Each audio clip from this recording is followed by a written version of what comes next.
सुबह 11 बजे तक सोने वाली और बार बार उठाने पर भी थोड़ी देर और सोने दो कहने वाली प्रज्ञा आज सुबह को 5 बजे ही उठ गई थी। इतना ही नहीं, उसने सबके लिए चाय बनाई, पेपर लेकर आई, बगीचे में पानी दिया और पापा को सुबह की मॉर्निंग वॉक के लिए भी उठाया। सभी लोग प्रज्ञा को बड़ा आश्चर्य से देख रहे थे। सभी का एक ही सवाल था, प्रज्ञा तुम यह क्या कर रही हो? प्रज्ञा ने धीरे से जवाब दिया, 5 महीने हो गए हैं मेरी शादी तय हुए। वहाँ पर कौन होगा मेरे आगे पीछे घूमने वाला? वहाँ तो सब कुछ मुझे ही करना होगा। बस इसीलिए आज से शुरुआत कर दिया। घर की बेटी को इतना समझदार होते हुए देखकर सबको खुशी हो रही थी और साथ ही साथ बुरा भी लग रहा था। बुरा लगने जैसी बात भी थी क्योंकि अब वह हमेशा के लिए उनको छोड़ उसके ससुराल जाने वाली थी। 2 महीने बीत गए और आखिरकार प्रज्ञा की शादी हो गई। वह अपने ससुराल आ गई। सुबह समय पर जाग पाएगी या नहीं, इस विचार से वह रात भर सो नहीं पाई। सुबह होते ही उसने नहाया और पूजा की और खाना बनाने की तैयारी करने लगी। वह सोचने लगी कि आज खाने में क्या बनाया जाए जो बड़े और बच्चों दोनों को पसंद आए। तभी पीछे से एक मीठी सी आवाज आई। प्रज्ञा ने पीछे मुड़कर देखा तो उसकी सासू माँ थी। अरे बेटा, इतनी जल्दी क्यों उठ गई? शादी की भाग दौड़ में थक गई होगी, ऊपर से घर वालों की याद भी आती होगी और मैं जानती हूँ कि रात को ठीक सो भी नहीं पाई होगी, ऐसे तो तुम्हारी तबीयत खराब हो जाएगी। प्रज्ञा मन ही मन सोचने लगी, मेरी सासू माँ तो बिल्कुल वैसी नहीं है जैसा मैं सोच रही थी। मैं तो डर के मारे कितने दिनों से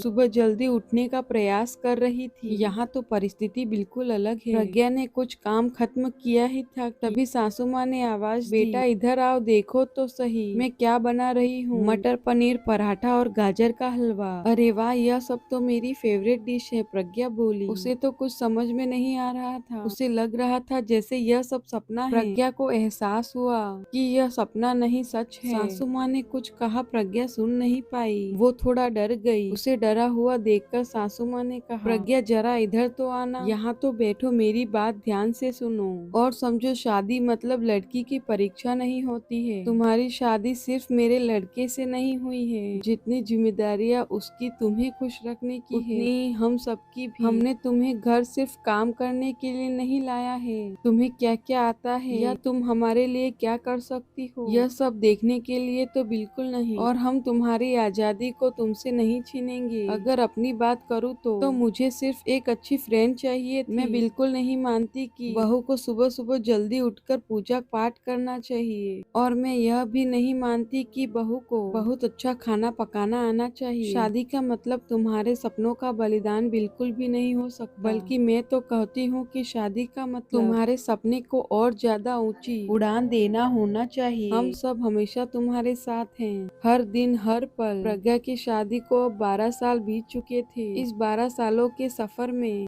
उसने जो अनमोल रिश्ते कमाए थे उनमें से एक थी माँ। जी हाँ, वही सासू माँ जो उसकी माँ बन चुकी थी। प्रज्ञा ने अपने जीवन में काफी उतार चढ़ाव देखे थे, लेकिन उसके मन में यह एक सोच बहुत पक्की बैठ चुकी थी कि जब भी उसके लड़के की शादी होगी और वह घर में बहू लाएगी तो वह भी अपनी सासू माँ की तरह ही अपनी बहू के साथ व्यवहार करेगी। टीवी सीरियल में सास बहू को दिखाया जाता वही वास्तविक है, ऐसा बिल्कुल नहीं है। समय के साथ लोग बदलते हैं, लोगों के विचार बदलते हैं। कुछ गलत लोग जरूर जीवन में आते हैं, लेकिन सभी गलत हो ऐसा जरूरी नहीं। आखिर में यह कहूँगी कि बहू मतलब बेटी होती है। गलतियाँ तो हर किसी से होती है, इसलिए बहू के साथ भी वैसा ही व्यवहार करें जैसा खुद की बेटी के साथ करते हैं।